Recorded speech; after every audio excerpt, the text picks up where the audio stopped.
Oscar Bevis, IFL TV, proudly sponsored by Everlast here in Liverpool for a massive night of boxing with the victorious Kieron Conway.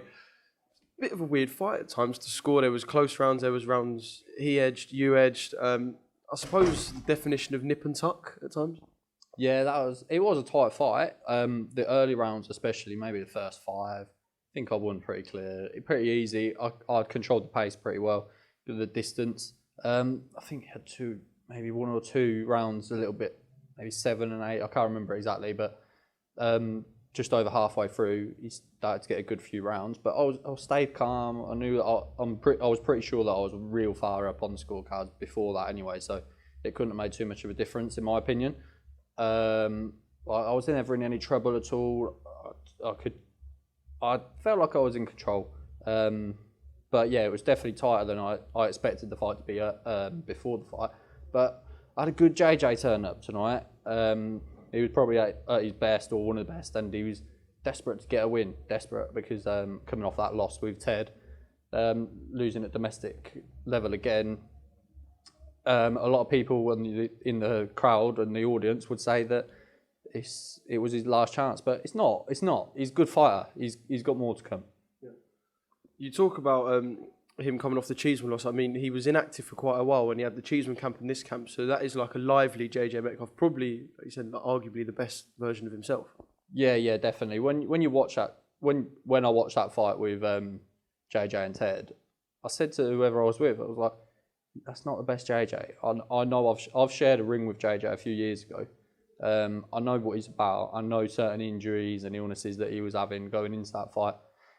Ted can be happy with it. Ted boxed well, but I weren't the best JJ that turned up. Knew that at the time, and I knew a better one would turn up tonight. I didn't underestimate JJ at all.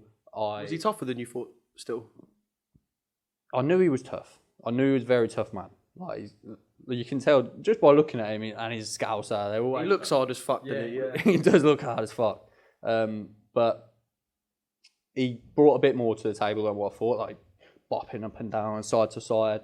I thought he was just going to come and try and steam it from the start, but he had a game plan and he did well. He did well. But like I said, I still think I won by a few points. So I did what I had to do tonight.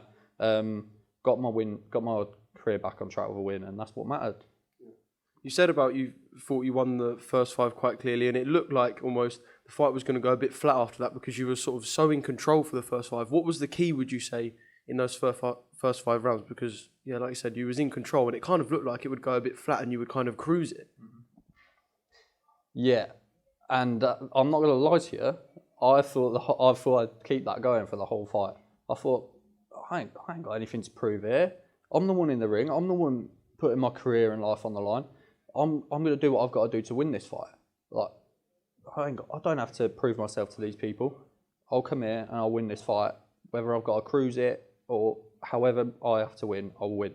But yeah, then he stepped on the gas and it made it a little bit difficult for me and I had to get back onto it later on. So what was the key in those first 5 rounds, you think, that sort of made it an easier start for yourself? I just knew what I was good at and I stuck to it. Yeah, that's it. I knew I could keep it long. If I wanted to keep it long, I'll keep it long. If I want to make a night difficult for someone, I can make it difficult for anyone. And when I'm focused and I'm on it, I'm watching every move that you've got, I can make you have one of the hardest nights that you've had, and it'll mentally drain you. And that's what I thought. I'd just keep it going. But yeah, he did make a difference halfway through. And you have a perforated eardrum, you told me as well, which is obviously not ideal to fight with because that's where your equilibrium comes from. So you must have been fighting with a little bit of a struggle as well. So that's a bit of something to add on top into a tough fight as well. So yeah. It is what it is. Boxing, in it. I've had it a few times.